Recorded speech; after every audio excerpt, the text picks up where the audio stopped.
तो मैथ्स की दुनिया में दो नाम हैं जो हम सब ने सुने हैं, एचसीएफ और एलसीएम, है ना। अब ये सुनने में तो बिल्कुल अलग अलग लगते हैं, पर इनके बीच एक ऐसा सीक्रेट कनेक्शन है, एक ऐसा नियम छुपा है जो आपके कैलकुलेशन करने का तरीका ही बदल सकता है। तो चलिए आज इसी सीक्रेट को क्रैक करते हैं। सवाल यही है कि एचसीएफ और एलसीएम के बीच आखिर कनेक्शन है क्या? क्या ये बस दो अलग अलग कैलकुलेशंस हैं या फिर इनके बीच कोई गहरा राज है? यकीन मानिए, अगले कुछ ही मिनटों में ये पूरा राज खुलने वाला है। ओके, तो किसी भी पहेली को सुलझाने से पहले उसके किरदारों को समझना जरूरी है।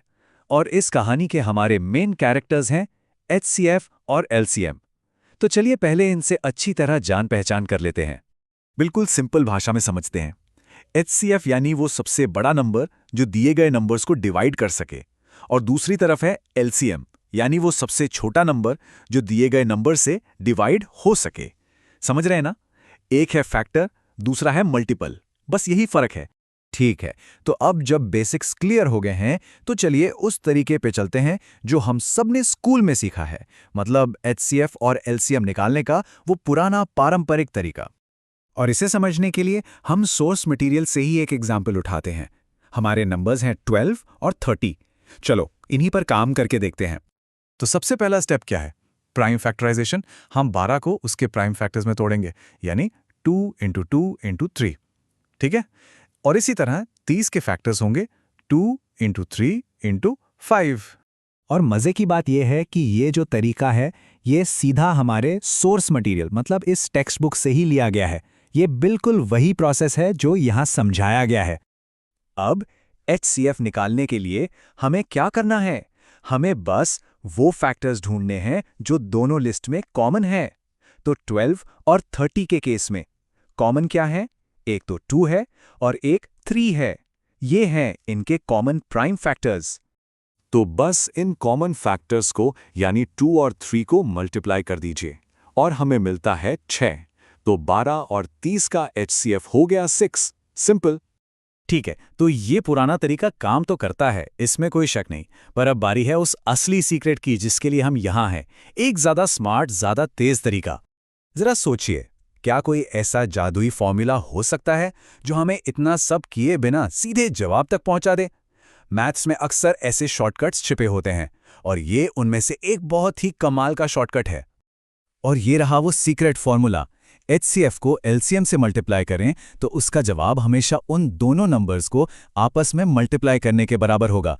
कितना सिंपल है ना? पर ये अविश्वसनीय रूप से पावरफुल है। और देखिए, ये कोई ट्रिक नहीं है, ये मैथ्स का एक फंडामेंटल रूल है। जैसा कि सोर्स मटेरियल में भी साफ साफ लिखा है, दो संख्याओं का गुणनफल उनके एचसीएफ और एलसीएम के गुणनफल के बराबर होता है। ये एक ऐसा नियम है जो कभी फेल नहीं होता। चलो, बहुत बातें हो गईं। अब इस नियम को एक्शन में देखते हैं। हम अपने उन्हीं नंबर्स 12 और 30 को लेकर इससे टेस्ट करते हैं। तो सबसे पहले अपने दोनों नंबर्स को मल्टीप्लाई करते हैं। 12 × 30 कितना हुआ? 360। ये हो गई हमारी इक्वेशन की एक साइड। अब आते हैं दूसरी साइड पर। एचसीएफ तो हमें पता है, वो है 6, और 12 और 30 का एलसीएम होता है 60। तो 6 को 60 से मल्टीप्लाई करें तो क्या आएगा? 360। देखा, दोनों साइड्स बिल्कुल बराबर। ये फॉर्मूला सच में काम करता है। तो अब जब हमें ये सीक्रेट पता चल गया है तो सवाल ये है कि हम इसे अपने मैथ्स टूल किट में एक पावरफुल टूल की तरह इस्तेमाल कैसे कर सकते हैं। चलिए देखते हैं। इस रूल की सबसे खूबसूरत बात है इसकी फ्लेक्सिबिलिटी। जैसा कि सोर्स में भी बताया गया है, अगर एचसीएफ, एलसीएम और वो दो नंबर्स, इन 4 चीजों में से कोई भी 3 पता हो तो चौथी चीज हमेशा निकाली जा सकती है। एलसीएम निकालना हो, एचसीएफ निकालना हो या फिर एक नंबर ही गायब हो, सब कुछ मुमकिन है। तो सबसे जरूरी बात जो हमें यहां समझनी है वो ये है कि ये सिर्फ एक फॉर्मूला नहीं है, ये नंबर्स की दुनिया में छिपे एक खूबसूरत बैलेंस को दिखाता है। एचसीएफ, एलसीएम और वो दो नंबर्स, ये सब एक दूसरे से एक परफेक्ट हार्मनी में जुड़े हुए हैं। आज हमने एक सीक्रेट कनेक्शन को समझा और यह हमें सोचने पर मजबूर करता है कि मैथ्स की इस बड़ी सी दुनिया में और न जाने कितने ऐसे ही छिपे हुए खूबसूरत नियम होंगे जो बस खोजे जाने का इंतजार कर रहे हैं, है ना?